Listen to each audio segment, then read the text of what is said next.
gonna get going. So I was going to say, so I've been working for IPBES for a number of years, but I thought first I'll say a bit about me and then try and explain the assessment and what it does. So I'm born in Canada and I now live in Sweden, a Swedish citizen. And I have an interdisciplinary background in engineering and geography, in studying lakes, and now I'm a professor of sustainability science at the Stockholm Resilience Center at Stockholm University, where we work a lot on these kind of global environmental issues, and many of our researchers are involved in the researcher's desk. I do research myself on the benefits that people get from nature, trying to understand social and ecological tipping points, how we can build resilience or transform to live better in societies, and especially a project I'm very passionate about, trying to look at seeds of a better future that are all around us and how we can amplify them, and that's part of a big global collaboration. I've also worked a lot on these kind of global science policy assessments. Since I was just after my PhD, I worked on the Millennium Ecosystem Assessment, which was a kind of precursor to IPBES. I've worked on the Arctic Resilience Assessment for the Arctic Council of the nations around the Arctic and indigenous peoples. And then I've worked as part of the work of IPBES on models and scenarios since it got started. So that's a bit how I'm connected to all of this. And so just to start off, the picture I had at the beginning slide is a picture from a scientific paper that's trying to estimate biodiversity intactness around the world. And this is a way of saying, well, how much, in a simplified way, has the ecological community of animals, in this case, changed over the world? And what you can see is that many parts of the world have had big reductions, shown in red. And this is part of the context of what IPBES is doing, is trying to say in sort of a big synthetic way, what is happening with the world's nature, and how this affects humanity. So I'm doing this now at home. I'm not, the university where I work is closed because of the coronavirus. I'm sure everyone is aware. And the coronavirus is kind of a quintessential part of something that IPBES and the type of research we do at the Stockholm Resilience Center has been addressing. Some people are saying this is a big surprise, a black swan event, but this is something that people have been talking about for decades. And this coronavirus is, of course, follows the SARS outbreak, which happened several years ago and affected a lot my home country of Canada. And these two pictures here kind of show a bit the situation we're in. The one on the left of people and cows shows basically that the world's mammals are now mostly people and the animals we have for agriculture. And very little of their mass is wild animals. So you can imagine if there are all sorts of diseases of wild animals that are around and they're just in this tiny little bit of the biomass of the world, they're looking for new places to go. The picture on the right is from some of my colleagues from Sweden and around the world. That was looking about 10 years ago on saying there are all these global changes going on, from climate change to nutrient pollution to urbanization, and the ways of which we're organized globally are not adequate to deal with this. And I think this has really been shown by the response to the corona crisis. The World Health Organization exists, but did not manage to effectively coordinate the world's governments, and even within the EU, we've had many problems of coordination. So this is the challenge we face. We're transforming the planet in many different ways without having the capacity to adequately respond to them. And one of the ways I think about this a little bit more viscerally is in my life. When I was young, you could go all around the world and see coral reefs that look like this, that are a source of food for the people who live there, are a source of tourism for the people who live there, and protect the places where people live from storms, from hurricanes. But now during my life, most of the coral reefs have gone from being intact coral reefs to algae-dominated reefs, where these communities have been lost. And this is due to climate change, to overfishing, to nutrient pollution, and some other things. But this is a huge change of the degradation of nature and how it directly affects people that's been occurring relatively recently. So I said at the beginning that I'd worked on the Millennium Assessment, which was a precursor to the IPBES. This is the first big global assessment of the state of nature and the benefits people receive to it. It was done over 5 years, finished in 2000. And I was one of the lead people thinking about what kind of futures we could have. So we developed scenarios which weren't meant to be predictions, but to think about what paths the world could take. And these all were not meant to be negative, but have a mix of good and bad in them. But I would say that in the time when we were doing this, we were thinking, oh, the most likely future is a kind of a global market-oriented future with some action towards saving biodiversity. But I think, unfortunately, we're now kind of more in this worst of these futures of a fragmented, reactive world that's not doing well in responding to global crisis, this order from strength, which is depressing. So that's sort of a context for things. So what is IPBES? So IPBES is how people are asked to say it, but it stands for the Intergovernmental, meaning between us all these different countries, Science Policy Platform on Biodiversity Ecosystem Services. So platform is a new thing, but this is basically a shorthand way of saying it was meant to be like the IPCC, this Intergovernmental Panel on Climate Change for nature. But nature is not something that's separate from people. It's viewed as being connected with people. And that's what this idea of ecosystem services is, way people are intimately intertwined with nature, from both the food it produces, protecting us from floods, and having beautiful places to go and live in, to experience, and to support us mentally. So right now, IPBES has about 140 countries are members of it, and its goal is to strengthen the knowledge foundation to improve policy through science for these nations. So it is meant to kind of be a big synthesis approach, also building capacity and training people to help countries or nations address the challenges they face. So it's supposed to do stuff that's answering the needs of countries. And it involves scientists, but it's not just answering scientific questions. So, this IPBES has done a whole bunch of different assessments. I was involved in one of these that came out in 2016 as one of the leads of that on scenarios and models. But the global assessment came out last year, and it combined all these previous assessments of sort of pollination, of tools of different world regions to assess what was going on globally. This is a big job that took about 3 years, had 500 volunteer scientists, people who are nominated by governments and other organizations. So I'm nominated by Sweden to work on this, and IPBES Secretariat picked me because I have expertise. And then we're not paid to do this. We have to do it, we get our institutions support all the time, and for some people from developing countries, they have their travel paid for. Most of us don't, and this is just like with the IPCC. It's a big commitment of time, but mostly scientists do it because they think this is quite important. So this was a huge report, 1,800 pages. A summary was developed with policymakers to make sure it addressed policymaker needs, reviewed 15,000 publications, and responded to over 20,000 comments that people gave to it to make sure it was scientifically strong.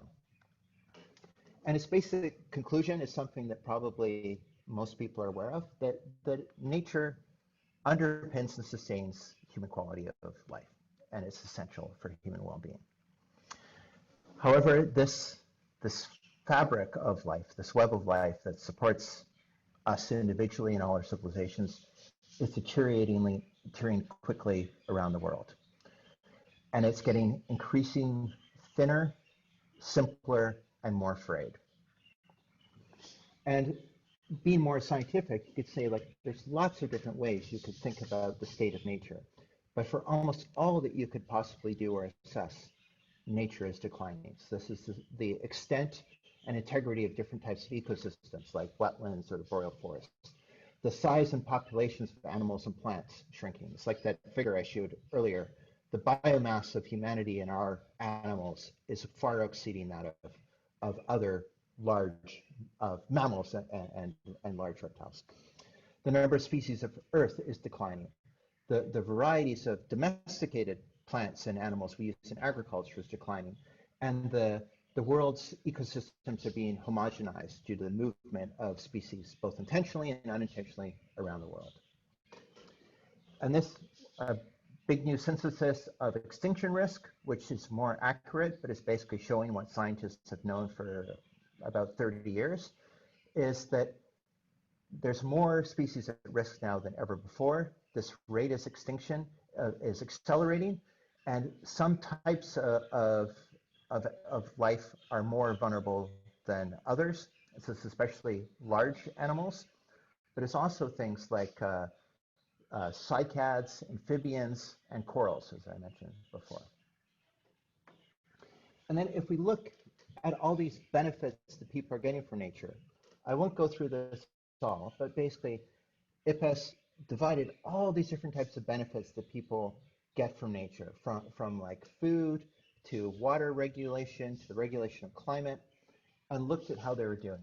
The only ones that are doing well are the things that people get from nature of energy, food, and materials. This is basically saying that people are simplifying more wild ecosystems to produce more of food and fiber and timber that they want. So that's improving, but at the expense of all these other things. So some of them are decreasing very much, like habitat creation and maintenance, pollination, dispersal, seed dispersal, and other ones like air quality, regulation, climate are decreasing less. But nothing is increasing, nothing else is decreasing except for food and fiber. And what does this mean more specifically? Well, just the coronavirus provides an example of something where people's encounters with nature are producing new problems for us. But this is kind of a continuation of things that have happened very much in the past. So in the 20th century, we saw many different types of ecological surprises. And these include the rapid evolution of pests and pathogens in response to biocides. So it's spraying pesticides like DDT. Mosquitoes rapidly evolved resistance to it, which people weren't expecting to do. So anyone who's seen Jurassic Park, that's the basic idea, that life moves around human attempts to control it, often with big negative consequences for people. That pollution was magnified in surprising ways through food change. So this is famously with mercury, but also if you go to the Arctic.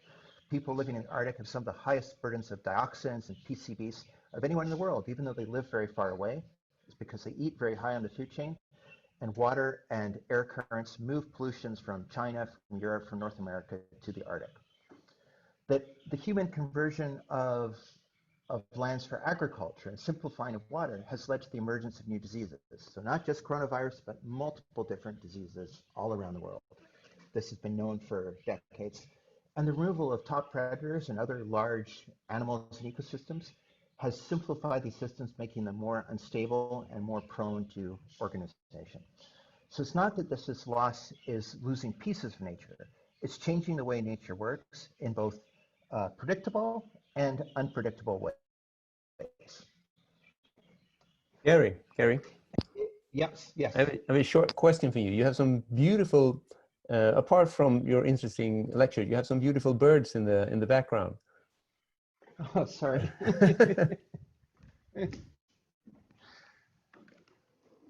Yeah, they're my daughter's budgies, but I thought I was in the other room, but they're pretty loud. So the signal sort of went through. Yeah. Thank you very much. So sorry about that. So just to say, so why is this happening? So I think one thing to actually remember for Fridays for the Future is that climate change is not the only thing that's happening in the world. So if people look at biodiversity loss and say, what is directly causing biodiversity loss? It's partly climate change.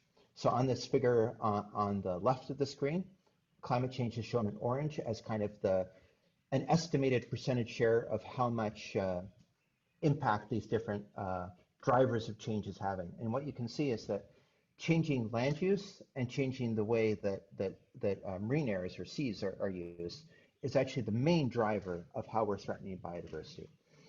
Secondly is direct exploitations. There's like harvesting fish or wildlife. Third is climate change. Then it's other forms of pollution like nitrogen deposition from burning fossil fuels or coal, as well as pesticides and pollution. then it's the spread of species around the world that damage other ones. So that would be like, murder sniggles in Sweden, but in many places, ones that do much more damage. And of course, the impacts of climate change may increase in the future. But the positive part of this is actually, while climate change is very difficult to deal with in one place, land use change, pollution, and direct exploitation are things that can be dealt with locally. And so there's a lot of potential that you don't need to solve global problems to do a lot to improve the status of biodiversity. Ultimately, you need to address climate change, but you can do a lot locally by addressing these other factors driving them. And one of the things that IPBES did differently than other assessments or the IPCC is that it involved Indigenous people in the assessment and tried to connect to other forms of knowledge. And so one of the things that really came out with this was that Indigenous people actually very much disproportionately to their numbers are actually substantial stewards of nature and provide a lot of different ways of living with nature that the world could learn on. And this is sort of surprising if you look that 25% of global land, 35% of protected areas are occupied or claimed by Indigenous peoples. And they're actually key stewards of agrobiodiversity. And in those areas, nature has been declining much less rapidly. However, these areas are very much under threat. And this is sort of all around the world, including places like Sweden in the north, but especially areas like India, China, and in South America.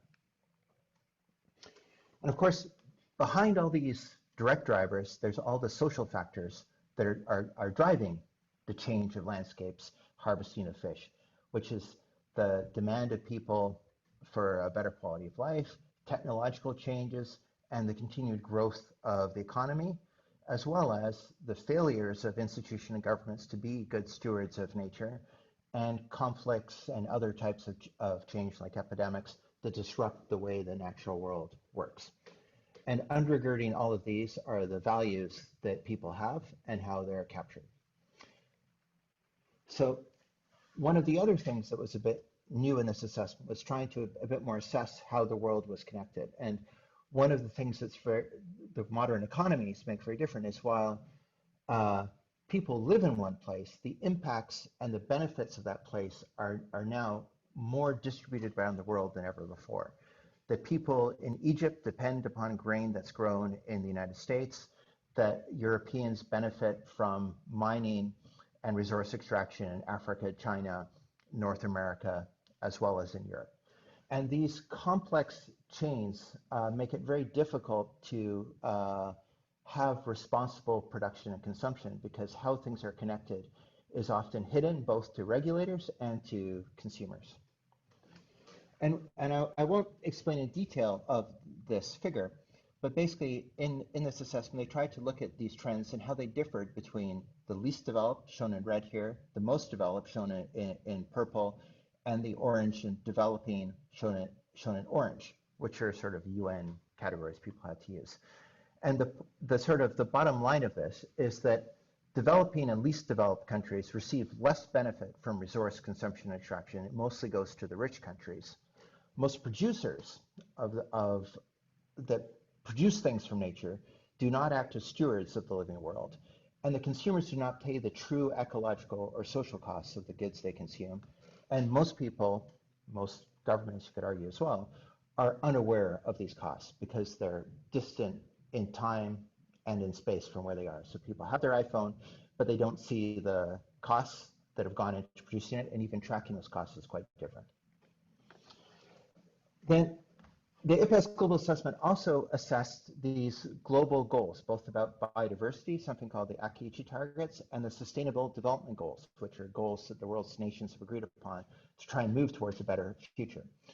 And they assessed, looking at kind of more future trends that currently not meeting the Akiichi goals, and they're not on track to meet the Sustainable Development Goals, especially those doing related to nature. And that the more standard trajectories go further and further away from these goals over time, and they're particularly unevenly distributed. And so this comes to one of the more radical conclusions of this consensus, government supported process, which was recognizing that reversing the decline of nature while also addressing global inequality and poverty will require transformative change that makes sustainability the norm rather than the exception. So this is saying, or at least to some extent, all the world's governments accepted a report that said the way things are going now requires quite substantial change to move towards a sustainable future. And that achieving such a transformation will have to overcome resistance from vested interests, including powerful actors. So this is quite a strong statement, not from an individual researcher or so, but from the global scientific community working in this area that was then endorsed by the world's governments. This is quite a much more radical statement than occurred in the MA, Millennium Ecosystem Assessment 15 years ago, and kind of follows on to this 1.5 degree report of the IPCC saying that the business as usual really requires more substantial change. And so in this way, especially, this report directly supports the Fridays for the Futures movement, saying that we really need to live in a different way. And this figure on the left is just identifying that what are the types of ways that people can act to affect change, and what are kind of combinations of things that can be addressed at once. So just to give one example, for example, food, which is something we work a lot on at the Stockholm Resilience Center, is food right now. Food production is the largest single thing damaging biodiversity in the world. It's also the thing that is most important for human well-being. But right now, we produce more food than we can consume, and obesity is a problem basically everywhere in the world, much more than malnutrition. So we're producing more food than we can eat, damaging the earth, producing unhealthy people. So that's somewhere where we have the opportunity to produce food in a better way for nature that's more healthy for people and hopefully more delicious as well. So there's these kinds of opportunities that you could go through, especially around urbanization and better connecting different sectors of the economy together. So for example, you're not paying food production to pollute water and then trying to pay to clean it up somewhere else. So just to sum up, the IPBES Global Assessment is the biggest global picture of the state of people and nature. It's this huge report, 1,800 pages, got lots of detail on specific things, but there's a short summary for policymakers, about 30 pages, which most people should be able to read. It's out in English, and I think, I think Arabic and Spanish now, but it's coming out in more language. And the basic things it's saying are that people and our civilization relies upon nature. The web of life is fraying in ways that is not sustainable for us or our civilizations. And the current goals that we've set for ourselves, the world's governments have set, are not being met. Meeting those goals requires going away from business as usual. There are a lot of opportunities to do this, but it requires substantial transformative change now. The figure I put on the right here is not from the IPBES Global Report, but is a figure that I like. It's Kate Raworth's donut, was saying that we have all these social goals and we need to maintain a ecological foundation. And between those two, there's this donut of having a safe and just space for humanity. And what I like about this, it highlights that we need to meet multiple goals at the same time. So we can't try and reduce atmospheric CO2 by destroying nature or harming the lives of poor people. We need to kind of think about how all these things fit together. But by trying to fit them together, you can often find solutions where you can have much more of an impact than if you think about these things separately. So then that's the IPBES Global Assessment, just to also have a bit more positive things. So work I'm doing right now with IPBES, I'm part of this task force of models and scenarios. And part of this IPBES Global Report said basically all these kind of official futures, IPCC scenarios, all give a future in which nature does worse. So we're working on trying to identify, well, what are some pathways to a nature that could be better? And of course, you could say, well, what is better nature? So we appreciate that, and we're trying to look at nature from a variety of perspectives and identify what are ways you could get to better types of natures that would satisfy multiple people. And this is a multi-year ongoing process that we've connected with lots of people around the world and is going on. But we're trying to identify what are these steps forward. And I think then just coming back to now today, the Corona crisis, you can see like right now today, that responding to this crisis, that there's things that could go very badly or very well. If this crisis and the economic crisis the disease has produced are responded to by authoritarian nationalism, global fragmentation, investing in gray infrastructure, destroying nature, separating people from nature, we're going to be going more away from even business as usual to a more unsustainable perspective.